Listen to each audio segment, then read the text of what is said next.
আসসালামু আলাইকুম, কেমন আছেন সবাই? দেখুন, সকাল সকাল ব্যাগ নিয়ে টিফিন নিয়ে চলে গেল স্কুল যাওয়ার আগে আমার সাথে খানিকক্ষণ ছিল। তাই আমি বলছি খুঁজি কি যে কি পড়া করবে তুমি? বলছে আমি জানি না কি পড়া করব। তো যাওয়ার পর আমি চালটা ধুয়ে নিলাম কলতলায় যেয়ে, তারপর ভাতটা চুলোতে ধরাবো। তো ভাতটা এরপর ধরিয়ে নিলাম, চুলোতে ফুটিয়ে নিলাম।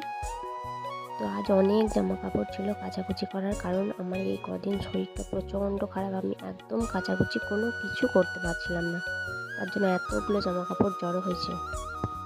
আজ আর সকালের দিকে কাচিনি, কারণ বেলাতে উঠে চুলোতে গরম পানি করে গরম পানির সাথে ঠান্ডা পানি মিশ্রণ দিয়ে তারপরে কাচাকুচিটা করবো সমস্ত কিছু।